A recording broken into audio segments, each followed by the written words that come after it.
Revenge office stories. I sold $1.25 billion worth of jets for my company. My reward? A 55% pay cut and a demotion. They basically handed me my walking papers disguised as a new job description. They thought I'd take the insult, take the hit to my career, and just fade away. They thought I was a line item they could just delete. They thought wrong. Instead of walking away, I got quiet. And instead of getting mad, I got even. I decided I would burn their corrupt little empire to the ground. And I'd use the very skills they paid me to develop to do it. This is the story of how they tried to bury me, not knowing I was a seed. Before we get to the fireworks, you need to understand the stakes. You need to understand what they tried to take from me and what I had built. My name is Anna, and by the time I was 29, I was one of the most successful, if least known, brokers in the hyper-specialized world of bespoke private aviation. My company, let's just call them AeroCorp Global, was a major player in aerospace and defense. Not a household name, but in the circles of power and wealth, they were titans. AeroCorp didn't sell jets. They sold flying palaces, airborne command centers, and symbols of ultimate status. The culture was exactly what you'd expect. A brutal, high-stakes meritocracy. You were either a killer or you were food. For 7 years, I was a killer. I didn't start out that way, though. I came in as a junior analyst, just a kid with a degree in international relations and a love for complex machines. But I was a quick study. I learned that selling a $200 million aircraft isn't really about sales. It's diplomacy, engineering, finance, and psychology all rolled into one. It's understanding that your client isn't just buying a ride. They're buying security, a projection of power, or a sanctuary in the sky. I learned the language of avionics, the ins and outs of international airspace law, and the art of negotiating with people for whom money is more of a concept than a constraint. My specialty became what the company called special projects. That was code for the most difficult, most demanding, and most lucrative clients on Earth. I wasn't selling from a catalog. I was guiding a dream from a sketch on a napkin to a fully certified flying machine. And that's what brought me to the Olympus Project. The Olympus Project was my life's work, squeezed into 3 years of nonstop effort. The client was a new, extremely private sovereign wealth fund from a small, resource-rich nation. They didn't want one jet. They wanted 5, and they didn't want standard jets. They wanted a matched fleet of long-range executive aircraft, each one customized to a degree we had never even tried before. The price tag, if we could pull it off, would be $1.25 billion, a number so big it looked like a typo. The negotiation was a war on a dozen fronts. First, the tech specs. These jets needed to be more than just luxurious. One was basically a flying hospital with a full surgical suite. Another was a mobile command center, hardened against electronic warfare. The others were paragons of luxury, with interiors designed by a Parisian fashion house, full-size showers, even a small cinema. I spent months with our engineers and the client's team, mapping out every wire, every bolt, every stitch of leather. Then there was the politics. A sale this big, with this much sensitive tech, meant wading through a maze of export controls. I spent weeks in Brussels and Washington, briefing officials and reassuring them that these were VIP transports, not weapons. The industry is known for corruption, bribes to officials to get deals done. I took pride in running a clean operation, making sure our deal was transparent and completely by the book. It made everything harder, but I believed it was the only way to build real trust. Finally, there was the human side. The client's lead negotiator was a man in his late 60s, a former diplomat who'd seen it all. He tested me constantly. He'd fake outrage at a minor cost or go silent for weeks, just to see if I'd panic and offer a concession. I never did. I learned his culture, his sense of humor, his pride. We built a rapport based on mutual respect, not sales tactics. The final negotiation took 4 days in a Geneva hotel suite. We argued over everything from payload capacities to the thread count of the Egyptian cotton sheets. On the final day, after 3 years of my life had been poured into this one thing, he finally extended his hand. "Anna," he said, "you have the tenacity of a warrior and the patience of a saint. Your company is lucky to have you." We signed. The Olympus project was a go. $1.25 billion. It was the single largest private aviation deal in the company's history. I flew back from Geneva, completely exhausted but euphoric. I'd done it. I had climbed the mountain. I walked into the office expecting, I don't know, champagne? A round of applause? At least a well done from my boss. I got nothing. The office was dead quiet. My boss, a man named Richard, wasn't even there. A week went by in silence. The deal was all over the financial news, but inside AeroCorp, it was like it never happened. A cold knot of dread started forming in my stomach. I was about to find out that the most dangerous moment is the one right after a successful kill. The summons arrived as a sterile calendar invite. Sync up with Richard and Cynthia. No subject. Cynthia was Richard's boss, the executive VP for global sales. I'd presented to her maybe 3 times in 7 years. Her being there was not a good sign. I walked into the glass-walled conference room on the top floor, a space designed to intimidate, with a panoramic view of the city that just makes you feel small. Richard, a guy whose ambition was barely hidden behind a fake-friendly corporate mask, was staring at his tablet. Cynthia, a woman who looked like she was carved from ice, didn't even look up. "Anna, thanks for coming," Richard started with zero warmth. "Close the door." I sat down. The air was thick with a tension I couldn't quite place. Cynthia finally looked up from her screen, her eyes cold and dismissive. "Anna," she said flatly, "we're making some changes. The market is shifting. We need to be more agile." She threw out all the classic corporate buzzwords. Restructuring, synergy, realignment. It's the language of the executioner. Richard picked up the thread. The Olympus project was a significant undertaking, a very visible one. He said visible like it was a disease. Frankly, it's brought a level of scrutiny we find uncomfortable. It was too flashy. In this climate, we need to be more discreet. I was speechless. Too flashy. The deal I just spent 3 years of my life bleeding for? The deal that single-handedly made their entire year's revenue target? Cynthia cut back in to deliver the kill shot.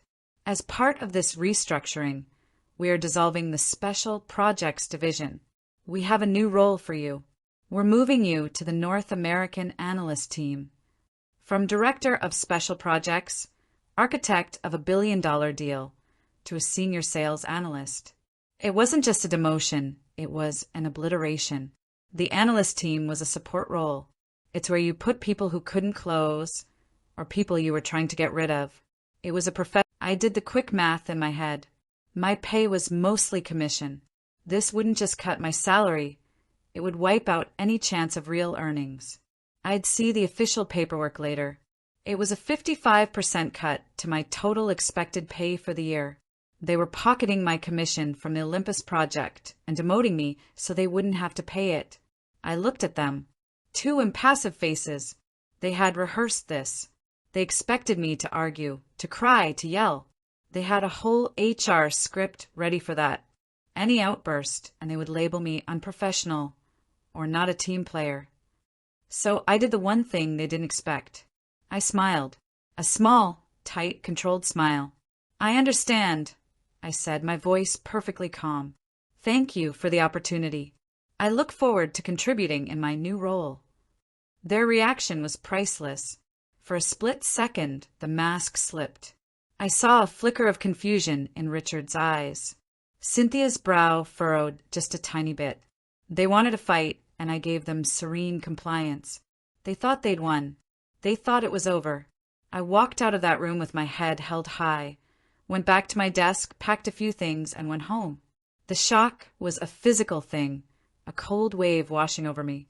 The humiliation was a fire in my chest. They used me, took my greatest achievement, and threw me away like trash. They saw a 29-year-old woman and assumed I was weak. They assumed I'd be intimidated and quietly quit. That was their first mistake. As I sat in my apartment that night, the shock started to fade, and something else took its place. A cold, clear, absolute resolve. I wasn't going to quit. I wasn't going to give them the satisfaction.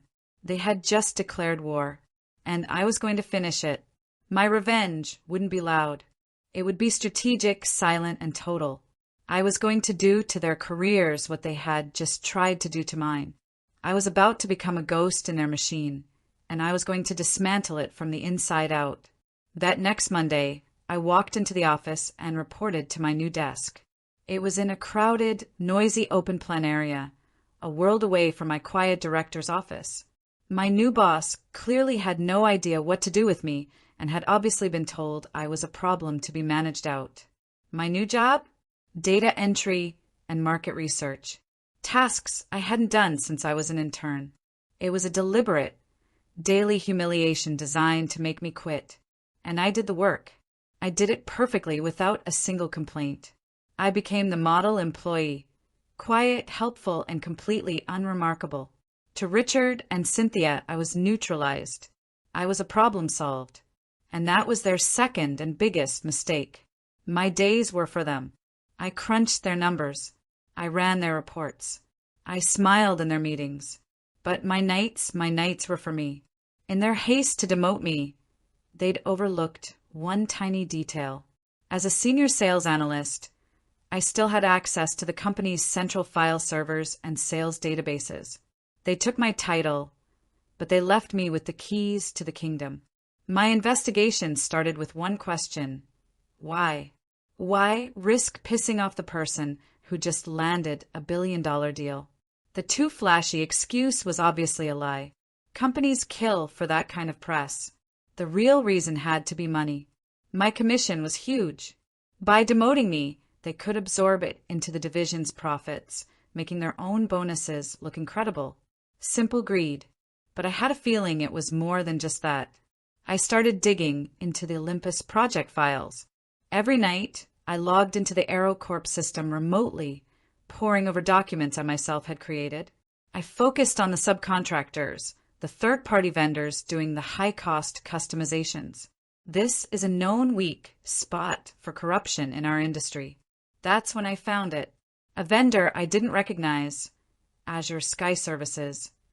I had personally negotiated dozens of subcontractor agreements. This one wasn't mine. It had been added to the master contract after I signed the deal, authorized directly by Richard. Azure Sky Services was contracted for custom interior finishing and logistical support for all 5 jets. The value of their contract was $90 million. My jaw dropped. This was insanely inflated. My original cost projection for that work was around $30 million. Who was Azure Sky Services? I did a deep dive. The company was a ghost. A shell corporation on a Caribbean island known for its corporate secrecy. No website, no address beyond a P.O. box, no other clients. My heart was pounding. This was it. This was the dirt. $90 million funneled to a phantom company. But I had to connect it to them. I started cross-referencing everything. Expense reports, travel logs, old emails. For weeks, nothing. It was a clean setup. Then I got lucky. I was digging through Richard's travel expenses from the year before. I found a record for a trip to the Cayman Islands, where Azure Sky was registered. The reason listed was vendor onboarding. A total lie. But buried in the PDF of his receipts was a hotel bill. And on that bill, next to Richard's name, was another guest in a second room, paid for by the company. The name was Mark Adler. The name tickled my memory. I searched my old email archives, and there it was. An email from Richard from 2 years ago, a casual note to a few colleagues. By the way, my wife's brother, Mark, is thinking of getting into the consulting game. If you hear of anyone needing logistical support services, let me know. Mark Adler, Richard's brother-in-law. The pieces clicked into place with the force of an explosion. Richard had used my project as a vehicle for a massive kickback scheme. He created a shell company in his brother-in-law's name, awarded it an obscenely inflated contract, and planned to siphon off $60 million for himself. My huge commission was a threat to his scam. It cut into the deal's profit margin and made the bloated Azure Sky contract stand out. He had to get rid of me to get me away from the post-sale audits, where I would have immediately flagged the fraud. He and Cynthia had conspired to push me out to cover their tracks. I had the crime, the motive, and the proof, but a simple fraud charge might just hurt them. I wanted to checkmate them. I went back to the master contract. All 800 pages of it. I'd read it a dozen times, but now I read it with new eyes. And then I found it, buried deep in the appendices, in a section on project governance. It was a standard but powerful bit of legal language I had personally negotiated into the deal. A key person clause. It stated that a specific individual whose expertise was critical to the project must remain in a position of authority for the entire contract. If that person was removed or their role was materially diminished, the client had the right to immediately halt the project, freeze all payments, and potentially terminate the contract. The name listed in that clause? Mine. I leaned back in my chair, the glow of the monitor lighting up my face. Richard and Cynthia, in their arrogance, had either forgotten it was there or just assumed I'd never find it. They had handed me a loaded gun, and I was about to pull the trigger. This is the moment everything changed. They thought they had all the power, but they underestimated the power of the truth. If you've ever felt undervalued or betrayed at work, hit that like button and subscribe, because you're going to want to see how this ends. Justice is coming. For the next 2 weeks, I continued my charade. Model employee by day, corporate assassin by night. I didn't want to just expose them. I wanted to dismantle their world with such precision they wouldn't know what hit them. I called my plan the checkmate sequence, a coordinated, three-pronged attack where each move would trigger the next, creating a cascade of failure they couldn't escape. First, I organized the evidence into a digital dossier. It was a masterpiece of corporate fraud. The incorporation documents for Azure Sky Services, the fake $90 million contract Richard had authorized, market analysis showing the work was worth a third of that, the hotel receipt from the Caymans, and the email proving the family connection. It was a perfect self-contained story of violating the Foreign Corrupt Practices Act, FCPA. On a Tuesday morning, I launched Phase 1, the client.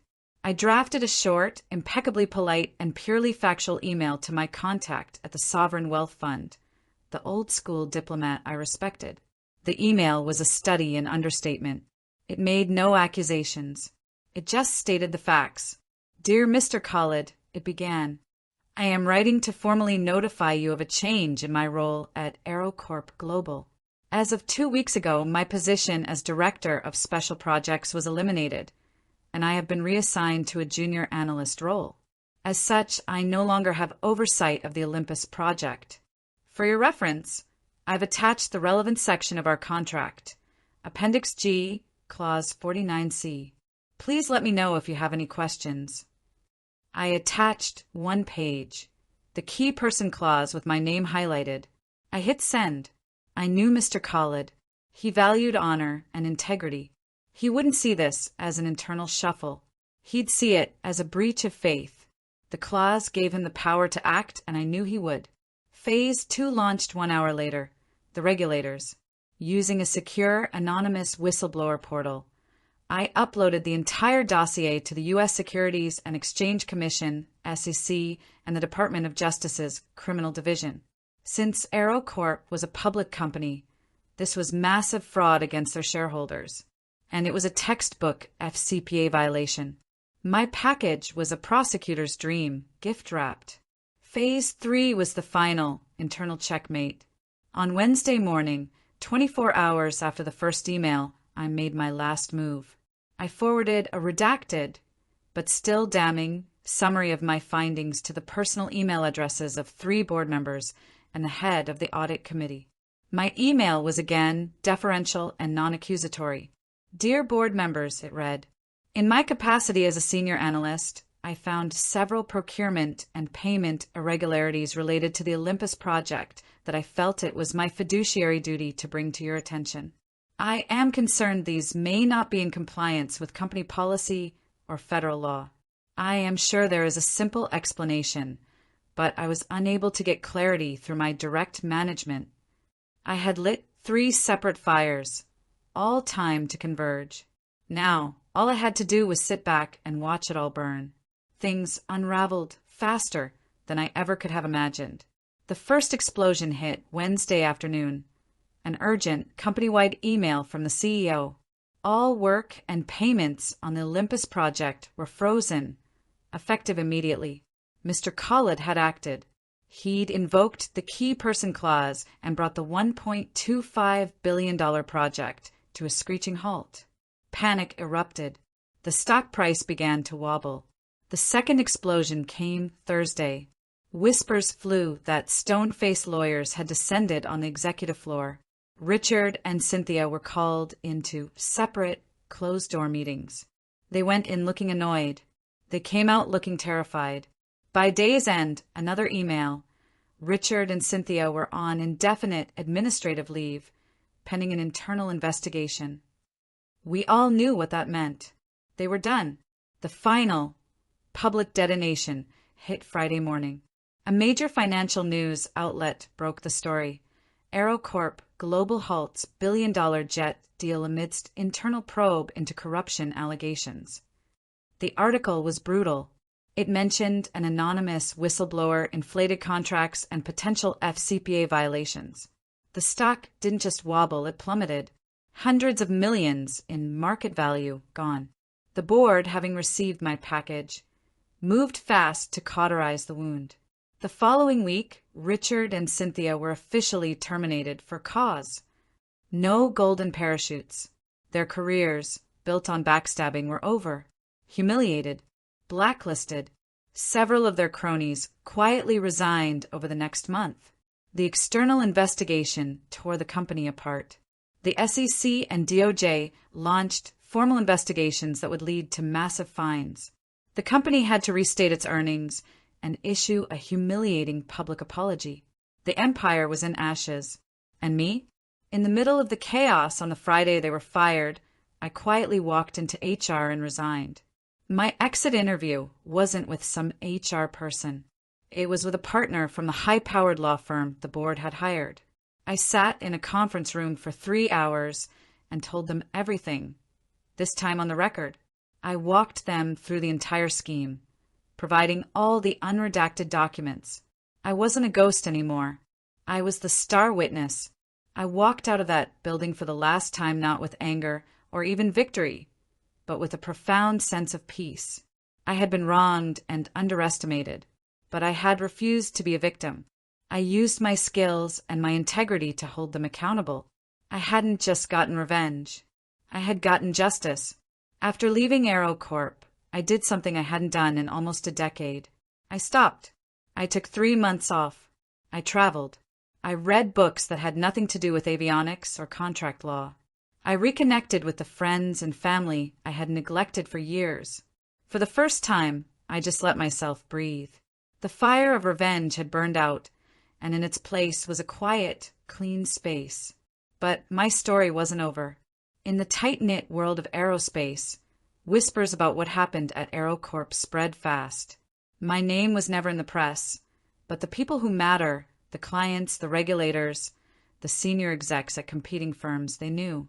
They knew a 29-year-old woman had single-handedly exposed a massive corruption scheme at an industry titan. My reputation wasn't just restored. It was forged into something much stronger. I wasn't just a great salesperson anymore. I was seen as someone with unshakable integrity. The calls started coming in. First, a few headhunters. Then, direct offers from AeroCorp's biggest competitors. They didn't just offer me jobs. They offered me senior vice president roles, entire divisions to run. They wanted to hire my reputation. I turned them all down. I had no desire to walk into another corporate machine, no matter how shiny. I realized the power I'd found wasn't in a job title. It was within myself. So I started my own firm, a small, specialized consultancy. My clients are sovereign wealth funds, governments, and family offices, the kinds of entities that need to navigate incredibly complex, high-value deals. I advise them on ethical procurement, on due diligence, and on structuring deals that are transparent and secure. In short, I'm the person they hired to protect them from people like Richard and Cynthia. My firm is 3 years old now. I have a small, brilliant team. I work on my own terms. And the ultimate irony? My very first client was Mr. Khalid. His funds still needed their 5 jets. They hired me to oversee the rebidding of the new, clean contract. Looking back, the demotion and the pay cut were the best things that ever happened to me. They were a painful gift. They forced me to see the truth of the system I was in and to find a strength I didn't know I had. They saw me as a disposable asset, a line item on a spreadsheet. But they forgot that the person who designs the house knows where all the load-bearing walls are. They know the secret weaknesses and the structural flaws. They know exactly where to push to bring the whole rotten thing crashing down. Real power isn't a fancy title or a corner office. It's quiet competence. It's knowing your value, understanding the rules better than anyone else, and having the courage to act on your principles, even when you're standing alone. They thought they could erase me. Instead, I rewrote the entire game. So that's the story. That's how a 55% pay cut after a $1 billion sale led to the downfall of a corrupt corporate empire. It's a reminder that integrity isn't a liability, it's your ultimate weapon. They can take your job, they can take your title, they can try to take your dignity, but they can never, ever take your competence. And in the end, that's all you need. If my story resonated with you, I want to hear from you. Have you ever been overlooked or betrayed in your career? Share your story in the comments below. Your voice matters. And if you want to hear more stories of justice and accountability, make sure to subscribe. Don't let anyone ever make you feel small.